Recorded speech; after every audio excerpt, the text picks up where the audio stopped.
Good afternoon, everyone. My name is Erwin Keisel. I am the president-elect of the Jersey Shore chapter of the New Jersey Society of Architects. We welcome you to our presentation on the history of the Jersey Shore chapter. Um, with us on the call is Joyce Scatuccio. She is a member of our group, and she is she is involved in the history of the New Jersey Society of Architects. Officially, she is the director of the AIA Historical Archives Committee for New Jersey.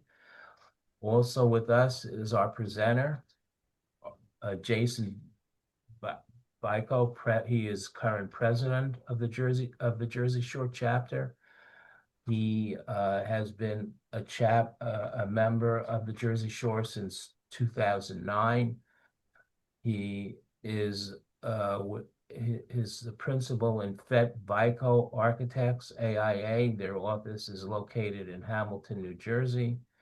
He's been president of the Jersey Shore chapter for the last 2 years, graduate of Drexel University, and an award-winning architect.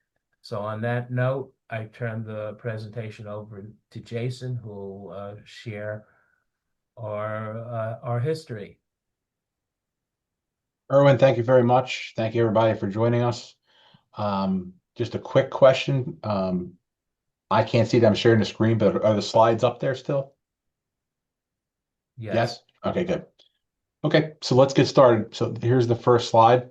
To commemorate the 125th anniversary of AIA New Jersey, the AIA New Jersey Historical Archives Committee is presenting webinars throughout 2025 to document the history of each component to the organization. Today we are featuring AIA New Jersey Shore. AIA Jersey Shore has over 200 members in the section, which covers Monmouth and Ocean counties.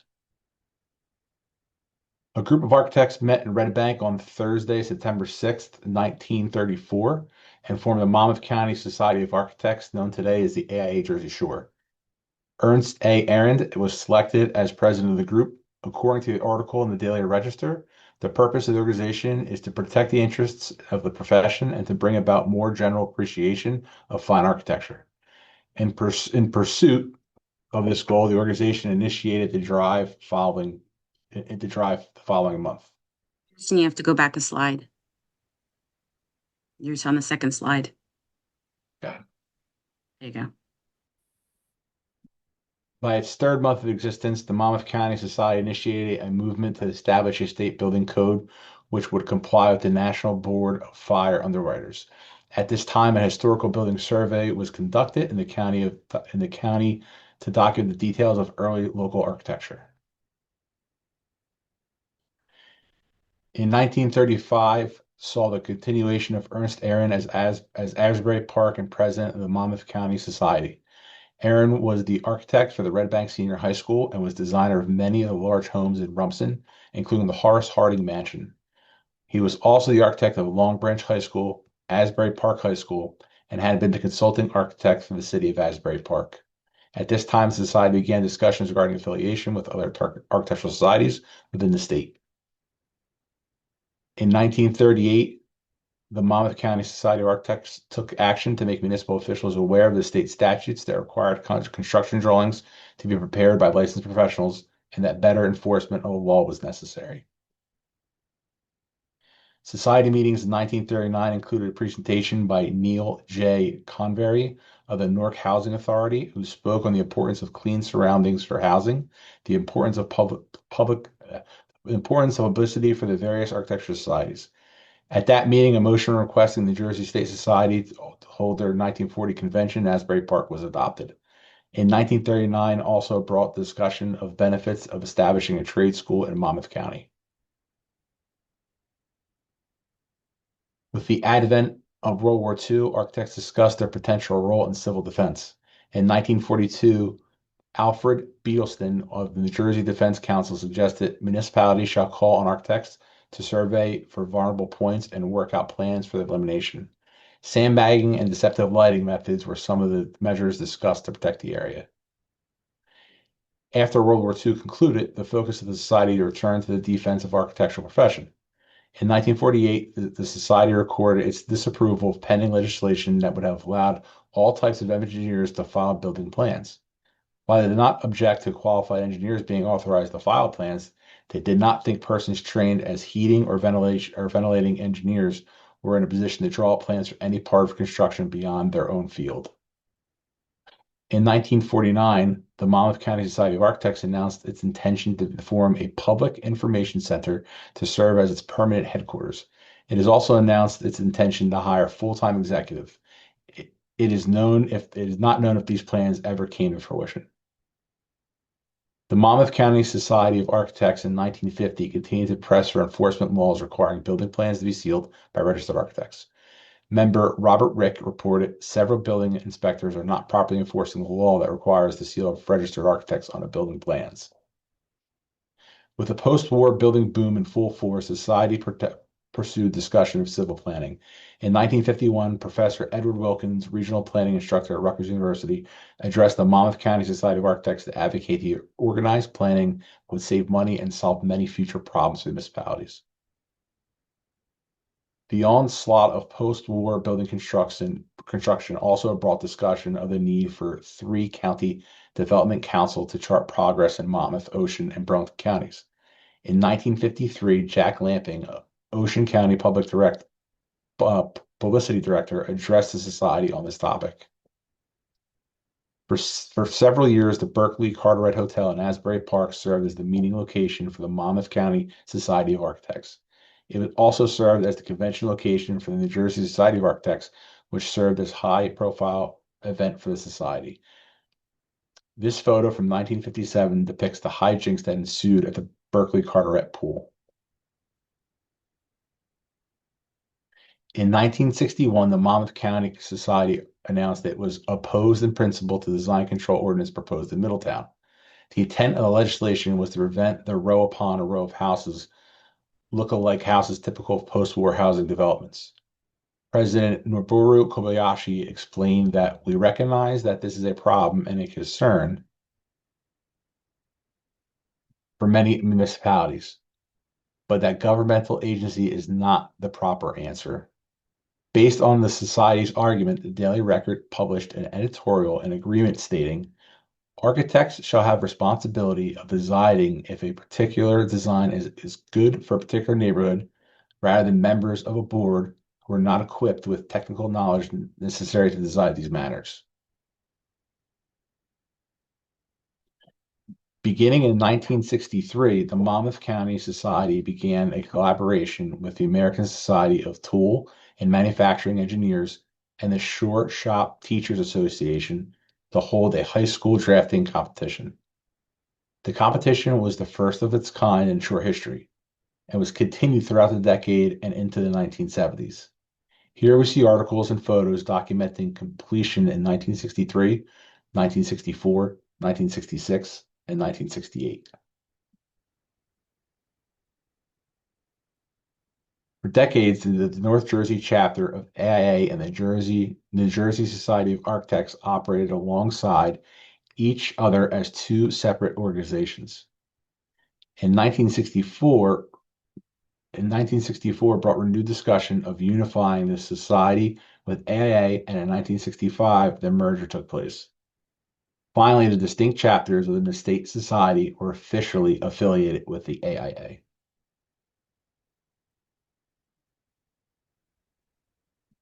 In 1969 marked many changes within the Jersey Shore chapter of the AIA.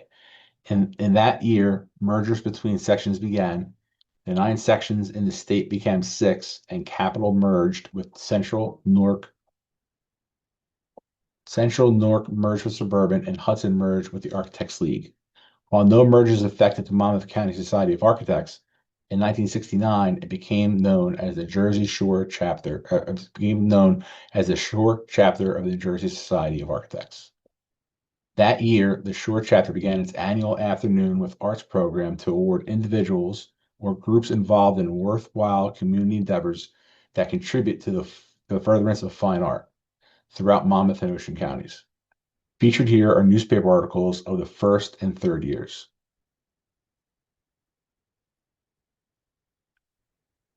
The Jersey Shore continued its popular high school drafting competition into the 1970s. In conjunction with the Society of Tool and Manufacturing Engineers, featured here is a photo from the 1974 event.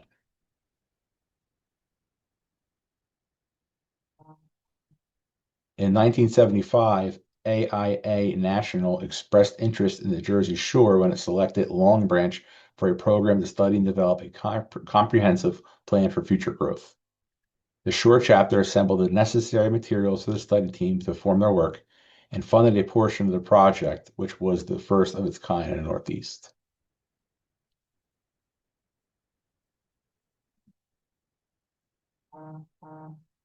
The Shore chapter co-sponsored an exhibit with the Monmouth Museum called Impact Architecture in 1976. This exhibit is an attempt to make the public aware of the impact of architecture on their daily lives, said President Gary Y. Kaplan, AIA. He continued, the sensitive architect must design a product of environment to meet and satisfy the needs and functions of the user, hopefully in an aesthetic way. We must face environmental concerns, economic, political, and social concerns, as well as the needs of particular clients. Our role has changed. We are once again the team captains of a highly specialized group of experts.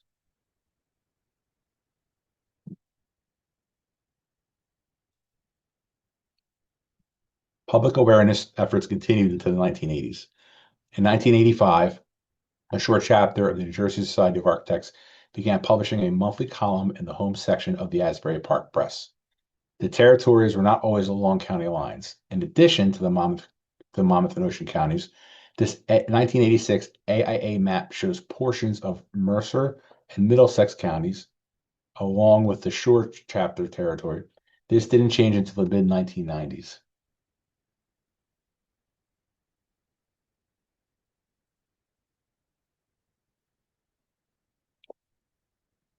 In 1990, the Jersey chapter of the New Jersey Society of Architects experienced another name change as it officially became known as the AIA Jersey Shore.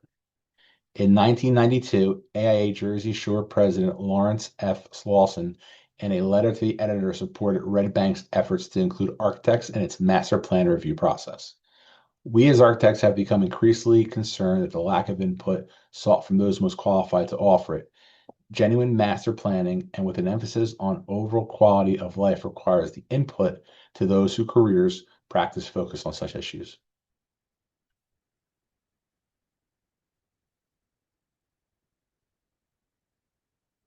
During the 1990s, AIA Jersey Shore began sponsoring perennial favorite and Brick Township founder to this day, the Sandcastle competition. This article discusses the 1996 event.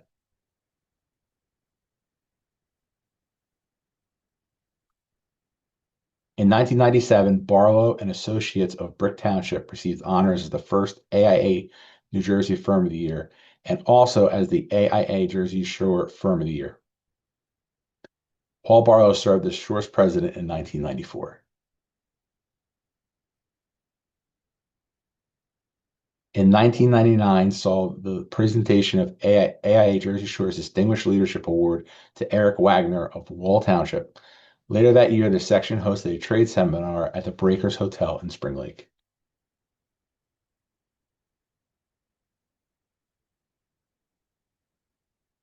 In 2004, AIA Jersey Shore named Jersey Shore past president Jack Purvis the 2003 Architect of the Year. Purvis served as president of the AIA Jersey Shore in 2002 and became president of AIA New Jersey in 2013. Throughout the 2000s, AIA Jersey Shore continued its robust awards program. Pictured here is Rafael da Silva, Center 2008 Young Architect of the Year, receiving the award from Seth Lieb, left, and William Brown III, right. Da Silva served as Jersey Shore's president in 2014. In 2010, the Young Architect of the Year award was presented to Peter Kozlowski. He served as Jersey Shore's president in 2011. In 2011, Feltz and Frizzle was named AIA Jersey Shore Firm of the Year, and its principal, Faraday Frizzle, was bestowed the Distinguished Service Award. Frizzle served as Jersey Shore's president in 2008.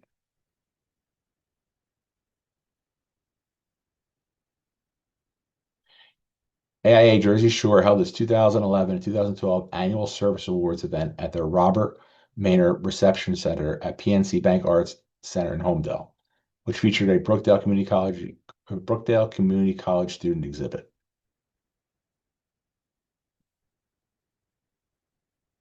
Members of AIA West Jersey and AIA Jersey Shore together participated in 2012 Capitol Hill Advocacy Day at New Jersey District 3 Representative John Runyon's office.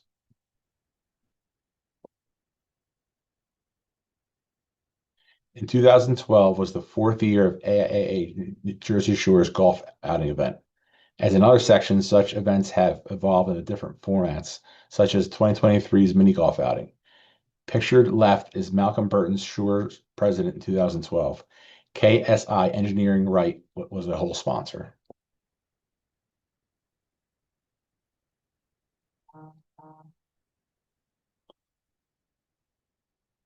On October 29, 2012, Hurricane Sandy struck New Jersey, devastating the shore region. But the area remained Jersey strong as the process of rebuilding began. The PBS series This Old House featured the rebuilding of 3 devastated homes and included comments from 2013 AIA New Jersey President Jack Purvis.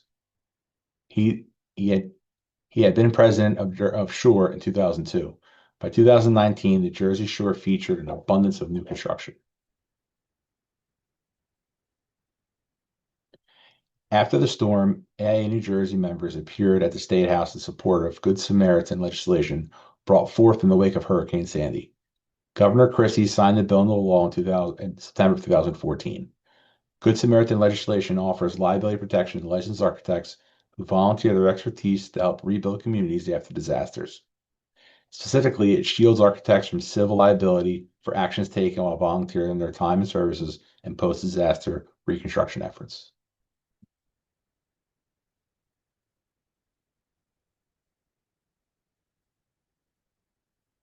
The end of the decade saw the emergence of social media as a primary promotional tool. This Facebook photo from 2019 featured the installation of AIA Jersey Shore's 2019 officers and trustees.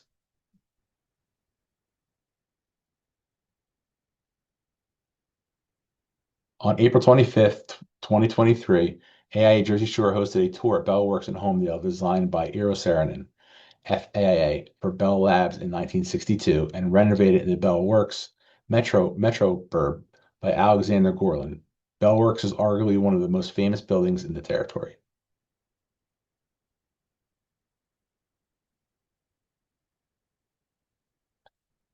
AIA Jersey Shore capped 2023 with its annual holiday party featured here.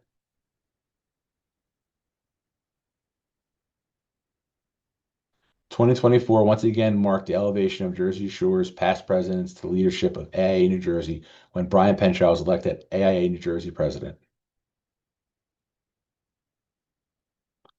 Also featured here is the installation of AIA New Jersey's 2024 officers and trustees and its 2024 Service Awards presentation during its annual Family Fun Day.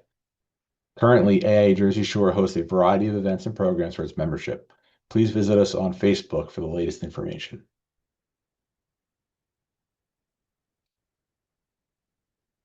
To celebrate the 125th anniversary of AIA New Jersey, the AIA New Jersey Historical Archives Committee is in the process of interviewing several longtime members for their thoughts and reflections on their tenure in AIA. Jersey Shore members, if you would like to share your memories or experience and involvement with the AIA Jersey Shore and AIA New Jersey, the Historical Archives Committee would like to hear from you. Anyone with information, documents, or images to share, please contact Historical Archives Committee at aianjhistoricalarchives@gmail.com. This concludes today's presentation of the history of AIA Jersey Shore. Jason, I want to thank you very much for presenting the history of the AIA, the Jersey Shore chapter. At this time, I would like to address questions. And one question that I have here has to do with the devastation that occurred during Superstorm Sandy. And Jason, the question is, what did the AIA Jersey Shore do to support the community as a result of Superstorm Sandy? Well, in one of the slides earlier, I think one of the biggest things, was getting out and helping. Was part of the Good Samaritan legislation that was eventually adopted, where, it wasn't about quantity of work, but just, quality of work of helping to try to rebuild the shore. Right. So I don't know how many of the folks on the call lived through Sandy, but as one who did, I can tell you that it was a shocking time at the Jersey Shore. And, we were, as architects, some of us were getting calls from potential clients saying, my house is underwater, it's flooded. What can you do to help me? So I know, there's some of our members who are specialists at the Jersey Shore, and I know they help homeowners who were devastated by the flooding. And I, as one, can tell you that even though I'm not a shore expert, I did go on some visits and help guide some of the folks how to repair the houses. So I see another question here. And the question is, do you know if Shore ever established the headquarters building that was proposed? And if I can take a crack at that, Jason, I've been a member of the Jersey Shore chapter since 1981. And I'm not aware that there was ever an official headquarters for our organization. We are a smaller group, I would say, compared to some of the other chapters, and smaller group than the other chapters. And as such, I don't think we've ever had an executive director. So we're a self-managed, self-run organization. And it was out of our architectural offices that the administration of the chapter took place. We now have another question. From Brian Penshow, what lessons have been learned about keeping a professional organization running through historical retrospect? And I don't know, Jason, if you want to take a stab at this. Can you read the question again? What lessons have been learned about keeping a professional organization running through historical retrospect? And just to set up the question a little bit further, as a member for like 44, 45 years, we were asked questions about the history of the Jersey Shore chapter. And I'm saying to myself, I've been attending meetings for 45 years, but I don't know anything about the history of the Jersey Shore chapter, even though I might even be part of that history. But anyway, Jason, why don't you take it away? Take it away. And as the president and as the current, effective administrator of the chapter, what are the takeaways from this exercise that we've done, in documenting history? We need to do more record keeping is what the big takeaway was. With the Jersey Shore, we have a lot of good events, but we don't seem to catalog them enough or have enough pictures of them. I remember when I was working with Joyce to try to figure out what we had on file and kind of what we can contribute. There's a little bit of a log jam there. So moving forward, we should definitely start looking at how we can better publicize and keep records of the good events that we have. Yeah, because when we're attending meetings, we think of the now. We don't think of the future or what legacy we need to leave behind. But I've learned from this that it's absolutely critical that we document everything and leave a legacy for our younger colleagues so they know how hard everyone worked in maintaining Absolutely. the organization. And we have more questions. Does the Shore still have student competitions like the drafting contests of the 1960s? We do not, but one of the big things that we instituted this year for the first time is we do have um, we have a student scholarship that we do now, and we partner directly with Brookdale Community College. So we talked about doing competitions again. That's on the table. Maybe something we can implement next year or the year after. But this year, we just started doing again a scholarship. So we had our first um, winner of the scholarship this year, which is good. So each year, we'll pick a student from Brookdale Community College. It'll be a judges board based off the candidates and their qualifications, and that person a winner will be selected, and they'll get a scholarship, some money to help them with their future education. Okay, next question from Robert O'Reilly. Since Superstorm Sandy, has any effort been made by the AIA to pursue a more unified zoning code as it relates to floodplain elevation requirements? It seems from my past experience, it varies greatly between adjacent municipalities. This is a good one. This is one that I complain about all the time. You go from township to township, building height might be different, or the building height might be, from Crown of Road in this township to from the BFE in that township. I agree with this 100%. The short answer is probably not as much as we should. This is definitely a good question. It should be kind of standardized. That way, what you're going to be from town to town.